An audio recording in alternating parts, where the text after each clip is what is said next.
Assalamualaikum warahmatullahi wabarakatuh. Saya Raninda Dara Azura Simbolon dengan NIM 2011020016 dari kelas 7 SPIC. Jadi saya membuat video ini sebagai ujian akhir semester saya pada mata pelajaran pendekatan sejarah politik. Kali ini saya akan menjelaskan hasil analisis saya dengan menggunakan pendekatan sejarah politik.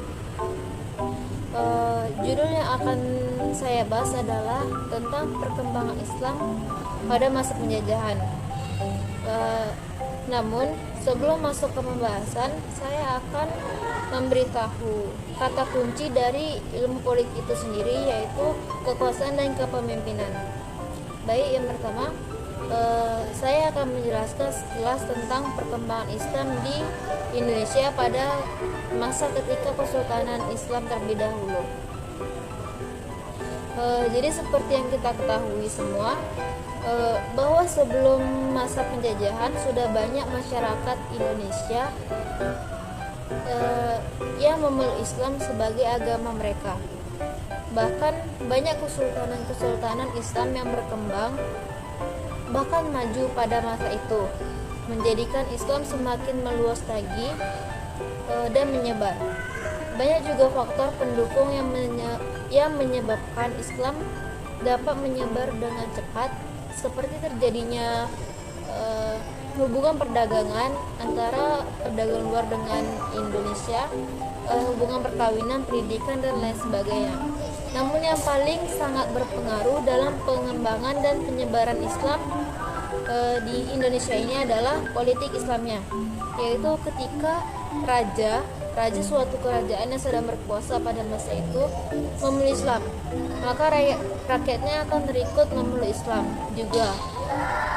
Karena sultan atau raja ini kan orang yang berkuasa atau memiliki kekuasaan di kerajaan atau daerah tersebut, sehingga apa yang dilakukan rajanya ini maka akan diikuti oleh rakyatnya. Karena rakyatnya ini kan punya kepatuhan yang sangat tinggi terhadap rajanya, dan raja juga sebagai panutan dan tauladan bagi rakyatnya. Apalagi jika sultan atau raja tersebut membuat pemerintahan dan suasana negeri itu berdasarkan Islam. Jadi karena itu Islam ini mudahlah mengakar di Indonesia gitu, bahkan udah jadi mayoritas juga.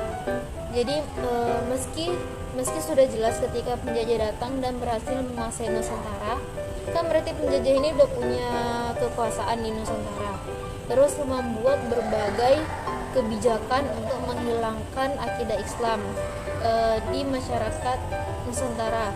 Namun penjajah ini nggak punya kekuatan akan hal itu, karena pola pikir dan akidah Islam yang mereka pegang ini udah tertanam ke hati masyarakat Nusantara ini. Jadi istilahnya kayak susah lah gitu. Jadi si penjajah ini bisa dibilang cuma bisa menguasai daerah dan fisik orang Indonesia saat itu, tapi belum bisa menguasai akidah dan pikiran masyarakat Indonesia.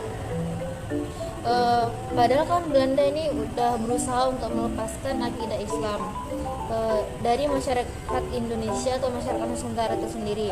Salah satu contohnya itu Belanda itu menerapkan pendidikan ala Barat yang bercorak sekuler dengan alasan supaya pendidikan ini bisa membimbing masyarakat jadi lebih maju, karena menurut Belanda pendidikan Barat ini lebih baik. Padahal selain itu di sela-sela pendidikan yang diterapkan oleh Belanda ini juga sekaligus melancarkan politik penjajahannya.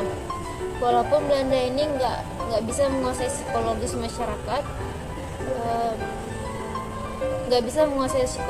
Indonesia, dan nggak bisa mengubah agama masyarakat Indonesia, tapi nggak bisa dipungkiri juga gitu. Pasti ada sedikit banyaknya, pasti ada satu hal yang dipengaruhi Belanda. Contohnya kayak adanya bahasa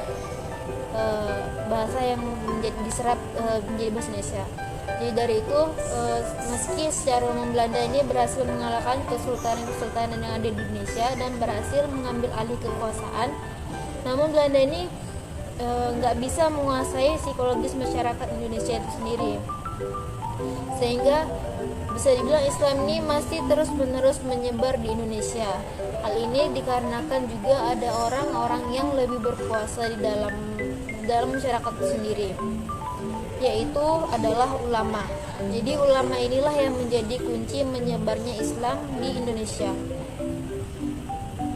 Bahkan peran ulama ini juga nggak cuma menyebarkan Islam, namun juga sebagai pemimpin pergerakan melawan penjajahan di Indonesia. Jadi para penjajah ini juga sebenarnya kewalahan untuk melawan kekuatan-kekuatan dari berbagai daerah, terutama dari masyarakat yang menganut agama Islam, seperti terjadi pertempuran di Banten, di Makassar, perang di Ponegoro, perang Padri, perang Aceh, dan perang-perang lainnya dan sebagainya. Contohnya adalah ketika di Aceh, saking kuatnya kekuasaan ulama di sana, untuk menaklukkan Aceh saja, Belanda ini bahkan sampai mengirimkan mata-mata, yaitu yang bernama Christian Snodgrass. Nah, jadi Snodgrass ini adalah seorang orientalis Belanda yang belajar Islam dan bisa mempelajari kelemahan-kelemahan di Aceh. Jadi di dalam laporan Snodgrass ini yang berjudul Aceh First Light, disimpulkan bahwa perlawanan di Aceh ini tidak benar-benar dipimpin oleh Sultan seperti yang dipikirkan oleh Belanda, namun dipimpin oleh ulama-ulama Islam. Ini membuktikan bahwa ulama memiliki kekuasaan pula di hati masyarakat. Jadi dari itu semua dapat disimpulkan bahwa penyebaran Islam di Indonesia ini tetap terjadi, meski walaupun pada masa itu sedang terjadi penjajahan di Indonesia.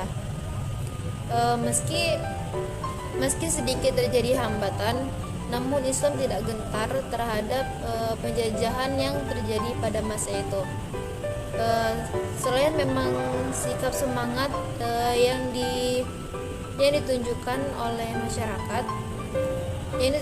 masyarakat Islam Indonesia, namun hal itu tidak terlepas juga dari peran para ulama yang bertindak sebagai pengobar semangat masyarakat dan penguasa hati masyarakat Indonesia. Sekian, itulah hasil analisis saya